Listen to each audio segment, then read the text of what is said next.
If you have never heard of the Anatolian Shepherd dog, let me explain it to you in a simple and honest way, because this is not your typical pet dog, and that is something you need to understand right from the start. This breed comes from a very old line of working dogs that were developed in Turkey, where they were used to protect livestock like sheep and goats from predators such as wolves, and even large animals like bears.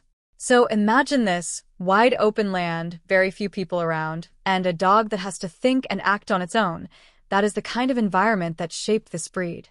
Because of that, the Anatolian Shepherd is not just strong, it is independent, and that word is very important here. Independent means it does not always wait for commands, it makes decisions by itself. Physically, this dog is large and powerful, with a strong body, thick neck, and a short to medium coat that helps it survive both hot days and cold nights, and the colors are usually light, like cream or fawn, often with a darker face. Now here is something people often misunderstand. Just because a dog is big does not mean it is aggressive, and in the case of the Anatolian Shepherd, it is usually calm and watchful, not loud or hyper for no reason. But when it senses danger, especially toward its family or territory, it can react very quickly and very seriously, because that is what it was trained to do for generations. This is why this breed is known as a livestock guardian dog, not a herding dog, meaning it does not move animals around. It stays with them and protects them. When it comes to personality, this dog is loyal, but not overly needy. It will stay close to its owner, but it does not always want constant attention like some other breeds. It respects calm and confident owners, and it responds best to clear leadership, not force or fear. Training this dog can be challenging if you're not experienced, because again, it thinks for itself, and if it feels that a command does not make sense, it may choose not to follow it. That does not mean it is disobedient. It just means it was bred to solve problems on its own. Now let's talk about energy, because this is not a high-energy dog like a border collie, but it still needs space and purpose. It is not meant to stay inside a small apartment all day. It does best in large areas where it can move freely and observe its surroundings, because part of its job is simply watching and being aware.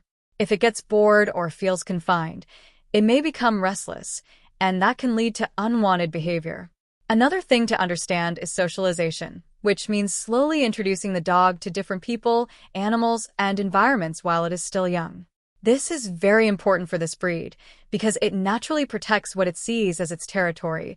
So without proper socialization, it may become too suspicious of strangers.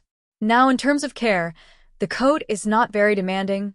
Basic brushing is usually enough, and this makes it easier compared to long-haired breeds.